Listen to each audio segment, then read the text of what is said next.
তোমারে যখন কিয়ামতের মধ্যে হিসাব শুরু হইব, আই আব্দুল কুদ্দুস খানো, আব্দুল কুদ্দুস খারিব পরে আল্লাহ কবে দেখি আমল নামা দেখে উদা গোনা আর গোনা। আল্লাহ কবে রে এই হুদুদি গোনা সব দোনাই তোরে জান্নাত দেন কেমনে? আল্লাহ দেখেন না কোনো লাইন করুন যায়নি, আল্লাহ দেখেন কোনো লাইন করুন যায়নি, জাহান নামে তো থাকতাম পারতাম না। আল্লাহ তোমার না কোনো লাইন টাইম নাই। তারে জাহান নামের ফেরেস্তা নাম হইল আব্দুল মালেক। কি নাম? আব্দুল মালেক জাহান নামের ফেরেস্তা। তারে গলায় ফাও গামছা লাগাইয়া তারে যখন টানা শুরু করবো, তে দেখবো আব্দুল মালেককে আরো ডাট আরো শক্ত এক বেড়ায় সামনে দিয়ে গিয়ে খেলব। আব্দুল মালিক ও ক্যারেটা ক্যাটার এটা তোমার কাছে কোন লাগবো? হেগুলি আনতে সর আনতে সামনে তো সর। কুদ্দুস বেশি আপনি কই নিতে আসো?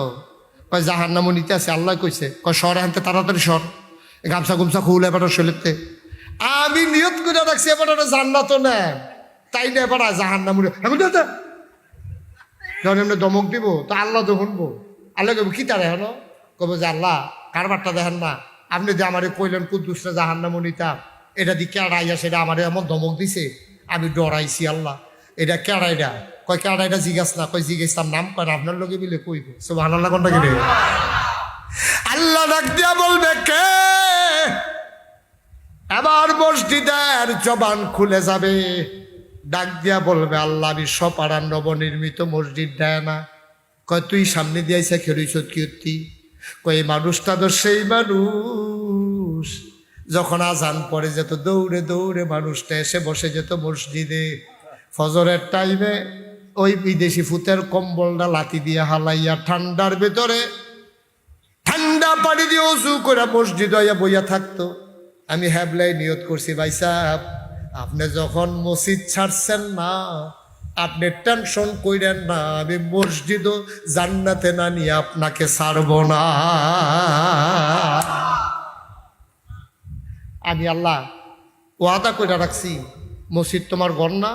অবশ্যই মসজিদ বাইতুল্লাহ এটা আল্লাহর ঘর। তো তোমার ঘর আমি একটা ওয়াদা করছি, এটার কি কোনো দাম নাই? কত আমার ঘরের দাম না থাকলে দাম থাকবো কা? তুই কি নিয়ত করছ? আমি নিয়ত করছি কুদ্দুস ভাই সাহেব রে জান্নাত কুদ্দুস নিয়ে যান। ওহন তোমার মালেক ফেরেস্তাই দিয়ে বাটারে জাহান্নামও টানতে আছে।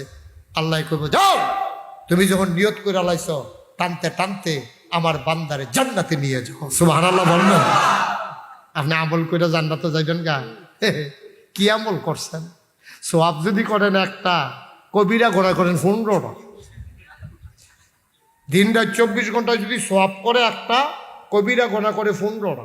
এবার আপনার বিবেকের কাছে প্রশ্ন, কবিরা কয়টা না সোয়াব কয়টা? এই একটা সোয়াবে আর 15টা কবিরা জাতাজাতি লাগলে জিতবো কারা? কবিরাই জিতবো।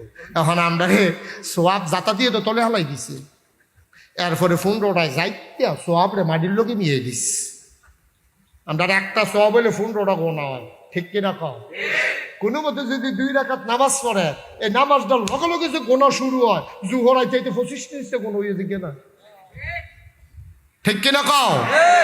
সুতরাং আমল দিয়ে জান্নাতে যাবেন, এই আমল আমরা করতাম পারছি না।